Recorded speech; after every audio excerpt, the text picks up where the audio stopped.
روایت کے اندر آتا ہے کہ جس وقت حضرت عمر کا زمانہ آیا، جب عمر فاروق رضی اللہ تعالی عنہ امیر المؤمنین بنے اور عمر فاروق کا جب زمانہ آیا اور رومیوں کے ساتھ مقابلہ کرنا تھا، تو حضرت عمر فاروق رضی اللہ تعالی عنہ نے ایک بڑے لشکر کو تیار کیا اور اس لشکر کا کمانڈر اسی حضرت عبداللہ رضی اللہ تعالی عنہ کو بنایا۔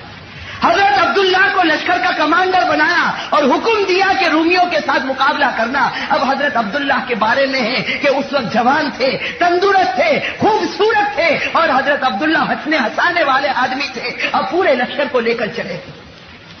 روایت میں ہے کہ حضرت عبداللہ رضی اللہ تعالی عنہ پورے لشکر کو لے کر چلے اور جب روم کی سلطنت میں پہنچے اور وہاں بڑے گھمسان کی لڑائی ہوئی، وہاں بڑی زوردار لڑائی ہوئی، رومیوں کے ساتھ بڑا مقابلہ ہوا، لیکن خدا کا کچھ فیصلہ ایسا ہوا کہ حضرت عبداللہ اپنے لشکر کے ساتھ ہار گئے اور رومیوں کو جیت نصیب ہوئی۔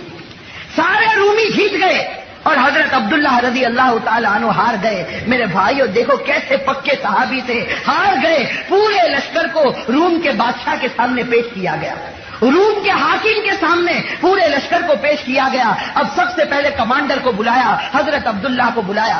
اب وہ رومی حاکم جانتا تھا کہ یہ مسلمانوں کا آج کمانڈر بن کر آیا ہے اور اس کے اندر شراب پینے کی بھی عادت ہے، بڑا خوبصورت ہے، بڑا تندرست ہے۔ وہ رومی خلیفہ، وہ رومی حاکم سب جانتا تھا۔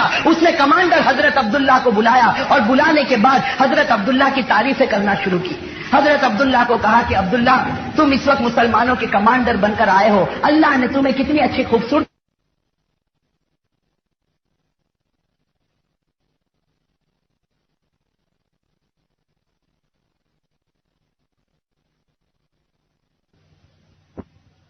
وہ رومی حاکم سب جانتا تھا۔ اس نے کمانڈر حضرت عبداللہ کو بلایا اور بلانے کے بعد حضرت عبداللہ کی تعریفیں کرنا شروع کی۔ حضرت عبداللہ کو کہا کہ عبداللہ تم اس وقت مسلمانوں کے کمانڈر بن کر آئے ہو، اللہ نے تمہیں کتنی اچھی خوبصورتی دی ہے، اللہ نے تمہیں کتنی اچھی طاقت دی ہے، اور تم بھی شراب پیتے ہو جیسے ہم شراب پیتے ہیں، اور تمہارے اندر وہ بہادری ہے جو ہمارے اندر بہادری ہے، لیکن بس ایک کمی ہے، یہ کمی ہے کہ تو ہمارے مذہب کو قبول نہیں کرتا ہے، تو ہمارے عیسائی مذہب کو قبول نہیں کرتا۔ میرے بھائی اور روایت میں ہے حضرت عبداللہ کا چہرہ غصے کے مارے تل ملانے لگا اور اس وقت کہا اے رومی کتے تو مجھ سے میرا مذہب چھیننا چاہتا ہے، اے رومی کتے تو مجھ سے میرا مذہب چھیننا چاہتا۔ اور اس وقت حضرت عبداللہ کہتے ہیں کہ دیکھ میں دنیا کی ہر چیز لٹا سکتا ہوں، لیکن میرے نبی نے جو اسلام لے کر آئے، میرا نبی جو میرا مذہب بنا کر گیا، اس مذہب کو میں نہیں چھوڑ سکتا۔ روایت میں ہے کہ وہ روم کے حاکم کو غصہ آیا، حکم دیا کہ اس کمانڈر کو، اس عبداللہ کو کسی کوٹھڑی کے اندر بند کر دو۔ چنانچہ روایت میں ہے کہ چھوٹی سی کوٹھڑی تھی، اس کے اندر حضرت عبداللہ کو رکھ دیا گیا۔ 7 دن تک حضرت عبداللہ اس کمرے میں رہے، نہ پانی کا ایک قطرہ پہنچا، نہ کھانے کا ایک لقمہ پہنچا ہے۔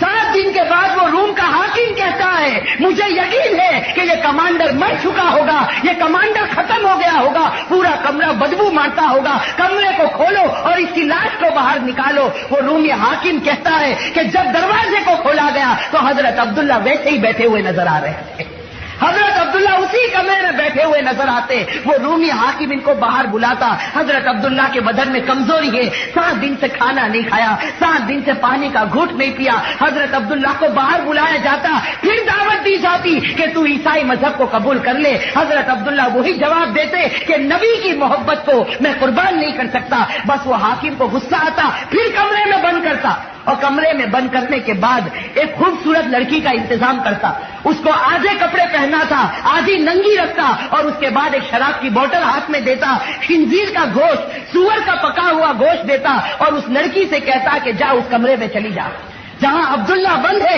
اس کمرے میں چلی جا، اندر سے دروازہ بند کر دینا اور اس کے سامنے بیٹھ جانا اور عبداللہ کو بہکانے کی کوشش کرنا، اس کو شراب پلانا، اس کے پاس زنا کروانا اور سور کا گوشت کھلانا، اس کے بعد وہ ہمارے مذہب کو قبول کر لے گا۔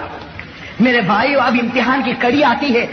یہ صحابی تھے جن کے اندر پہلے شراب پینے کی عادت تھی، لیکن آج نبی کی محبت کا سودا تھا، آج اپنے ایمان کا امتحان تھا۔ روایت میں ہے کہ وہ لڑکی اندر داخل ہوتی ہے، حضرت عبداللہ رضی اللہ تعالی عنہ کو جب معلوم ہوتا کہ یہ لڑکی کمرے میں داخل ہوئی جس نے پورے کپڑے بھی نہیں پہنے، حضرت عبداللہ اپنی گردن کو جھکا دیتے، حضرت عبداللہ اپنی گردن کو جھکا دیتے۔ روایت میں ہے کہ 3 دن تک وہ لڑکی اسی طرح بیٹھی رہی، 3 کے بعد اس لڑکی نے دروازے کو کھولا اور باہر نکل کر کہا انہ لحجر، کہ اے حاکم تو نے مجھے جس کے پاس بھیجا وہ انسان نہیں، وہ تو کوئی پتھر کی مورتی معلوم ہوتی ہے، وہ کوئی پتھر کی مورتی معلوم ہوتی ہے کہ جب سے میں گئی ہوں اس نے چہرے کو نیچے کیا ہے تو اس نے اپنی گردن نہیں اٹھائی۔ اور پھر وہ لڑکی بڑا پیارا جملہ کہتی ہے، وہ لڑکی اس حاکم وقت سے کہتی ہے کہ جس پر یہ ایمان لایا میں نہیں جانتی وہ کون ہے، لیکن بڑا پکا ہے جس نے اس کی تربیت کی ہے، تو اسی ذات پر میں بھی ایمان کو قبول کر لیتی ہوں۔ میرے بھائی اور روایت کے اندر ہے وہ حاکم وقت کو غصہ آتا، تل ملا جاتا، حضرت عبداللہ کو باہر بلاتا، حضرت عبداللہ بڑے وقار کے ساتھ لیکن بدن میں تھوڑی کمزوری ہے نکل کر حاکم وقت کے سامنے کھڑے ہوتے۔ وہ حاکم وقت اپنے درباریوں کو حکم دیتا کہ میرے سامنے دیگ میں تیل کو جلایا جائے اور تیل کو جوش مارا جائے۔ جب تیل جوش مارنے لگتا ان کے لشکر میں سے ایک صحابی کو لایا جاتا اور ان کو اس آگ میں ڈال دیا جاتا، تھوڑی دیر میں وہ جل کر بھون ہو جاتے، جل کر خاک ہو جاتے۔ تو اس وقت وہ حاکم وقت کہتا ہے کہ عبداللہ تیرے ایک ساتھی کو تو ہم نے تیل میں پکا دیا، اگر تو میری بات نہیں مانے گا تو میں بھی تجھے تیل میں پکا دوں گا۔ میرے بھائیو قربان جائے حضرت عبداللہ پر رونے لگتے، آنکھوں سے آنسو جاری ہوتے۔ وہ روم کا حاکم کہتا یہ پہلی مرتبہ میں نے عبداللہ کی آنکھ میں آنسو دیکھے۔ حضرت عبداللہ کی آنکھوں سے آنسو جاری ہوتے۔ وہ روم کا حاکم سمجھتا کہ میرا معاملہ آسان ہو گیا، یہ رو پڑا، یہ ڈر گیا۔ وہ روم کا حاکم کہتا ہے معلوم ہوتا تم نرم ہو گئے، تم ڈر گئے۔ حضرت عبداللہ کہتے اس ذات کی قسم جس کے قبضے میں میری جان ہے میں اس لیے نہیں روتا کہ تو مجھے تیل میں پکا دے گا۔ اے روم کا حاکم سن لے، میں اس لیے روتا ہوں کہ خدا نے مجھے ایک ہی جان دی ہے، اگر 100 جان دی ہوتی تو آج اسی کو میں قربان کر دیتا۔ میرے بھائی اور روایت کے اندر ہے وہ روم کا حاکم سمجھ جاتا یہ بڑا پکا، یہ بڑا سچا ہے، حکم دیتا کہ تم واپس مدینے چلے جاؤ۔ حضرت عبداللہ اپنے لشکر کو لے کر جب واپس مدینے جاتے، عمر فاروق مدینے کی باؤنڈری پر کھڑے ہیں، حضرت عبداللہ دور سے نظر آتے، عمر فاروق کی آنکھوں سے آنسو جاری ہے، کہتے ہیں کہ اے عبداللہ مجھے تیرے نبی نے بتایا ہے کہ تیرا مقام مجھ سے بھی اونچا نظر آ رہا ہے۔ میرے بھائیو سوچو ہمارے نبی صلی اللہ علیہ وسلم کے اشاروں پر یہ وہ صحابہ تھے جو اپنے آپ کو قربان کرنے والے تھے۔ میرے بھائیو کاش کہ اللہ ایسا جذبہ ہم کو بھی نصیب کرے۔ میرے بھائیو یہ جو واقعات ہم نے سنے اور ہمارے نبی صلی اللہ علیہ وسلم کی زندگی کے بارے میں جو کچھ بھی ہم نے سنا، میرے بھائیو آج ہمارے جوانوں کا جو سب سے بڑا حق ہے، اور خاص کر کے آج کے ماحول میں میرے بھائیوں اور میرے جوانوں، دیکھو بیانات تو ہم نے بہت سنے، تقریریں ہم نے بہت سنی، اماموں کی باتیں ہم نے بہت سنی، لیکن میرے بھائیوں یہ سننا کب تک ہوگا؟ یہ سننا کب تک ہوگا؟ کیا ابھی تک میرے بھائیوں وہ وقت نہیں آیا کہ ہم ہمارے دل میں نبی کی سچی محبت پیدا کریں، ہم ہمارے نبی کی سچی محبت پیدا کریں؟ میرے بھائیوں وہ نبی جو ہمارے واسطے کبھی رویا ہو، وہ نبی جو کبھی ہمارے واسطے تڑپا ہو، وہ نبی جو ہمارے واسطے پیٹ پر پتھر باندھا ہو، وہ نبی جو ہمارے واسطے راتوں کو گلگلاتا ہو، جس کو نیند نہ آتی ہو، جس کو چین اور سکون نہ ملتا ہو، کیا اس کی شریعت پر اب تک ہم نہیں آئے؟ میرے بھائیوں افسوس کے ساتھ یہ کہنا پڑتا، بڑے افسوس کے ساتھ کہنا پڑتا کہ آج کا ہمارا جوان اتنی تیزی کے ساتھ ہمارے نبی کے طریقے کو چھوڑتا جاتا کہ تھوڑی دیر کے لیے اس کے چہرے کو دیکھتے ہوئے یہ پہچاننا مشکل ہو جاتا کہ یہ مسلمان کا بچہ ہے یا کافر کا بچہ ہے۔ میرے بھائیوں ایسا ہوا نہیں ہوا؟ آج اگر کہیں کسی ہمارے جوان کا ایکسیڈنٹ ہو جائے، اللہ نہ کرے، لیکن یہ فیصلہ کرنا بھی مشکل ہوتا ہے کہ کسی مسلمان کا ایکسیڈنٹ ہوا یا کسی کافر کا ایکسیڈنٹ ہوا۔ میرے بھائیو اس کی وجہ کیا؟ اس کی وجہ یہ ہے کہ ہمارے نبی صلی اللہ علیہ وسلم نے تو ہمارے واسطے بڑی قربانیاں دی، ہمارے نبی صلی اللہ علیہ وسلم تو ہمارے واسطے سب کچھ کر گئے، لیکن میرے بھائیو جیسے میں اکثر کہتا ہوں کہ ہم نے تو ایک ہاتھ سے تالی بجانا چاہا، اور میرے بھائیو ایک ہاتھ سے تالی بجتی؟ وہ نبی تو ہمارے واسطے تڑپے، وہ نبی ہمارے واسطے روئے، وہ نبی ہمارے واسطے گڑ گڑائے، اور ہمارا حال یہ ہے کہ جو نبی کا چہرہ وہ چہرہ بھی ہمیں پسند نہ ہے۔ میرے بھائیوں ہمیں تو ہمارے نبی کا چہرہ بھی پسند نہیں آیا چہرہ پسند؟ میرے بھائیوں صحابہ کرام کا تو حال یہ تھا کہ نبی کا فرمان آتا اور صحابہ کرام سب کچھ قربان کر دیتے۔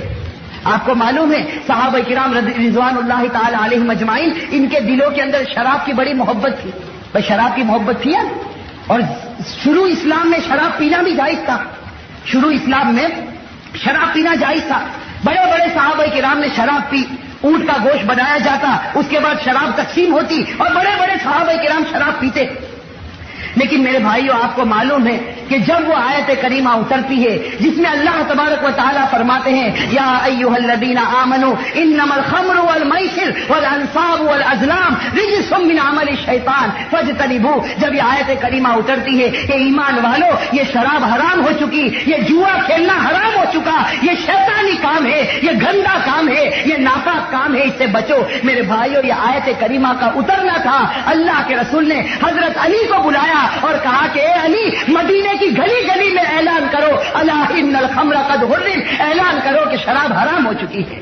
میرے بھائیوں روایت کے اندر ہے کہ وہ صحابہ جن کے دلوں کے اندر شراب کی محبت تھی، جو شراب کے دل دادا تھے، شراب کے بغیر ان کو چین نہیں آتا، شراب کے بغیر ان کو اطمینان نہیں ہوتا، لیکن حضرت علی کا اعلان ہوتا ہے کہ شراب حرام ہو چکی ہے، وہی صحابہ کرام سارے مٹکے کے مٹکے شراب کے توڑ دیتے ہیں۔ اور میرے بھائیوں پورے مدینے میں شراب بہ رہی ہے اور کوئی شراب کی طرف دیکھتا نہیں، اس لیے کہ شراب سے محبت ہے، لیکن شراب سے بڑھ کر نبی سے محبت ہے، شراب سے بڑھ کر خدا سے محبت ہے۔ اور میرے بھائیوں آج ہم لوگوں کا حال کیا ہے؟ آج ہم لوگوں کو سب کو یہ معلوم ہے، کوئی ایسا نہیں جس کو نہ معلوم ہو، یہاں جتنے بیٹھے ہیں اور ہمارے وہ ہر امتی بھائی جو باہر بیٹھے سب کو معلوم ہے کہ ہمارے گھر میں ٹی وی کا رکھنا اور ٹی وی کا دیکھنا حرام ہے۔ میرے بھائیوں معلوم ہے یا نہیں معلوم؟ میرے بھائیوں معلوم ہے یا نہیں معلوم؟ آپ سورت والے تو بڑے خاموش نظر آتے ہیں، امام صاحب کیا بات ہے، سب بالکل خاموش نظر آتے ہیں۔ ارے بھائی ٹی وی کا رکھنا حرام ہے یا نہیں؟ ٹی وی کا دیکھنا حرام ہے۔ وہ صحابہ کو جیسے آج ہم کو ٹی وی سے محبت ہے کہ جب تک ٹی وی کھلتا نہیں وہاں تک نیند نہیں آتی، وہ صحابہ کو شراب سے محبت تھی، جب تک شراب کا گھونٹ حلق میں نہ جاتا وہاں تک صحابہ کو نیند نہیں آتی، لیکن شراب سے محبت تھی، نبی کی محبت اس سے زیادہ تھی، لیکن آج نبی کی محبت کم، ٹی وی کی محبت زیادہ ہو گئی۔ میرے بھائیوں ہے کوئی مائکرا جو جا کر گھر میں ٹی وی کو توڑ دے؟ ہے کوئی مائکرا جو گھر میں وہ صحابہ کرام نے تو شراب کے مٹکے توڑ دیے، لیکن یہاں تو سب سے پہلا معاملہ ہوگا کہ بھائی ہوم منسٹر سے اجازت لینی پڑے گی، پھر میرے جوان بچے ہو گئے، اگر میں ٹی وی نکالوں گا گھر میں تو میرے جوان بچے نہیں مانتے، بھائی یہی بات ہوتی نا۔ تو بازوں کو کہو کہ بھائی ٹی وی نکال لے، کیا تو سب بات برابر ہے، ٹی وی حرام ہے ہم سب جانتے ہیں، لیکن اب ٹی وی نکال لیں گے تو اڑوس پڑوس والے بھی مذاق اڑائیں گے کہ اس کے گھر میں ٹی وی بھی نہیں ہے، ہمارا ماحول خراب ہو جائے گا، ہماری ویلیو سماج میں گٹ جائے گی۔ میرے بھائیوں حضرت تھانوی علیہ رحمہ کے پاس ایک مسئلہ آیا تھا، حکیم الامت بڑے درجے کے شخص تھے جنہوں نے 1500 کتابیں لکھی۔ حضرت تھانوی علیہ رحمہ کے پاس ایک شخص آئے، دیکھو بڑا قیمتی مسئلہ ہے۔ حضرت حکیم الامت مولانا اشرف علی تھانوی رحمۃ اللہ علیہ کے پاس، اللہ ان کی قبر کو نور سے بھرے، ایک شخص آئے اور آ کر کہنے لگے کہ حضرت آپ نے ایک مرتبہ داڑھی کے اوپر تقریر کی، اس کے بعد میں نے چہرے پر داڑھی رکھی۔ وہ صاحب آ کر کہہ رہے دیہات کے رہنے والے کہنے لگے کہ حضرت جی آپ نے جب سے داڑھی کے اوپر تقریر کی میں نے داڑھی رکھی، لیکن داڑھی رکھنے کے بعد ایک عجیب و غریب ماحول بن گیا، گھر جاتا ہوں تو گھر والے مذاق اڑاتے، پڑوس میں جاتا ہوں تو وہ لوگ مذاق اڑاتے، بازار میں جاتا ہوں بازار والے مذاق اڑاتے، اور شہر میں نکلتا شہر والے مذاق اڑاتے، مطلب ہے کہ جو ملتا وہ میری مذاق اڑاتا۔ اب وہ بیچارے دیہاتی کہنے لگے حضرت آپ کے کہنے پر داڑھی رکھی تھی، آپ کہو تو ابھی داڑھی نکال لو، آپ کہو تو ابھی داڑھی نکال لو۔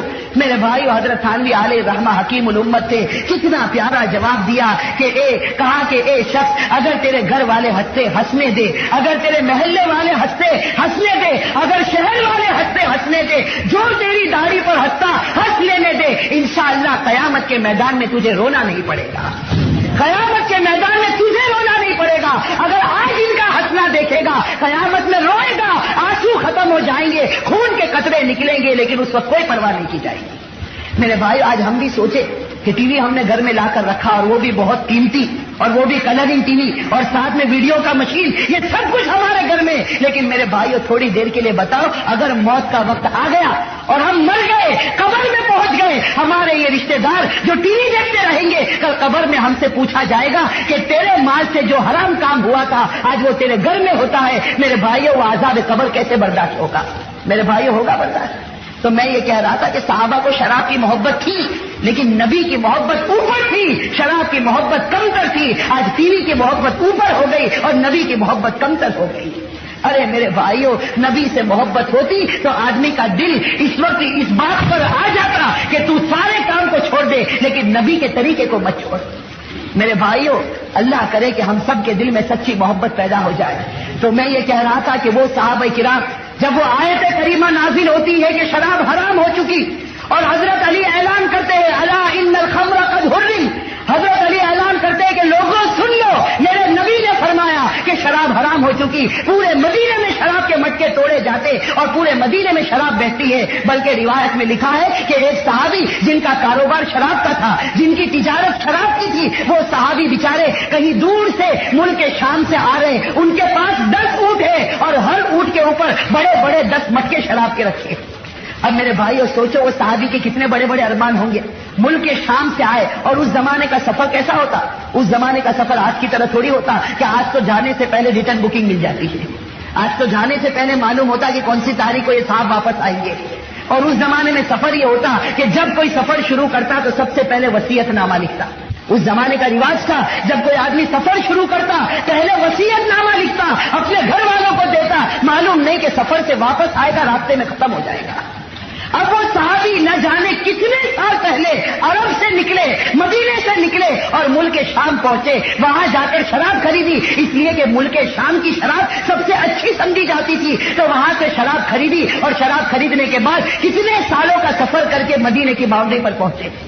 سوچو کتنے ارمان لے کر آئے ہوں گے. ایک بزنس مین، ایک کاروبار والا آدمی سمجھ سکتا ہے کہ جب وہ مال لگاتا ہے تو نیند کی گولی کھانی پڑتی، نیند آتی نہیں جب تک کہ پروفٹ اس کے ہاتھ میں نہ آ جائے. میرے بھائیوں وہ صحابی نے بھی اپنا پورا سرمایہ لگایا، اپنی پوری جائیداد لگا دی اور شراب خرید کر آئے اور مدینے کی باؤنڈری پر پہنچے. مدینے کی باؤنڈری پر پہنچتے ہیں حضرت علی کی آواز کان میں آتی ہے، الا ان الخمر قد حرم، کہ شراب حرام ہو چکی ہے.